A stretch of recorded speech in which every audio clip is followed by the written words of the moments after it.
c'est l'un des moments où il n'est pas souhaitable d'être économe, surtout d'une paroisse. Vous savez que l'Église vit essentiellement des dons, pas seulement l'Église ici à Lomé au Togo, l'Église en elle-même vit des dons des fidèles. Et donc dans cette situation où on ne peut plus être, les fidèles ne peuvent plus être là, vous imaginez les effets que cela pourrait avoir sur l'économie.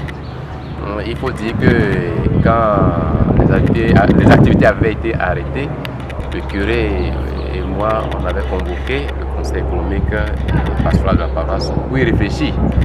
Et ça n'a pas été facile parce que notre paroisse aussi est grande et la charge aussi est grande. La charge est grande. Nous avons une quinzaine d'employés qu'on doit rémunérer à la fin du mois. Il y a d'autres charges. Il y a aussi l'appel des pauvres. Ils sont toujours là, ils demandent des aides pour des questions de maladie, pour les questions de l'affaire ou pour d'autres raisons. Donc c'est pas facile. Et heureusement que bon, et la Providence aussi ne nous a pas oubliés et on a eu des aides de quelques fidèles.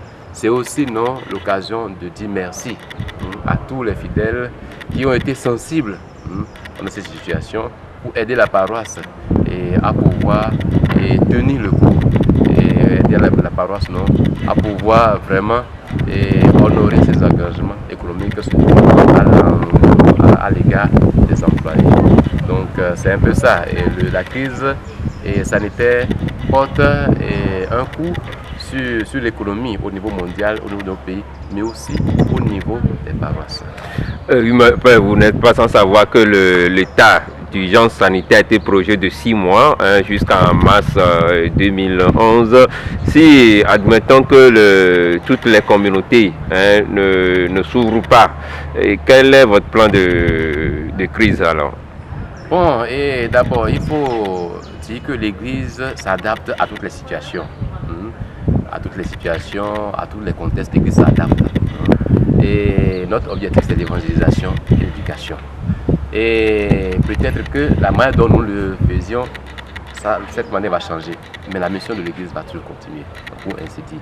Et donc, on est en train de réfléchir déjà comment faire l'année prochaine pour continuer la mission.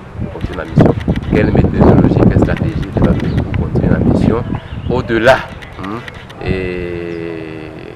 des contingences que cette crise nous impose.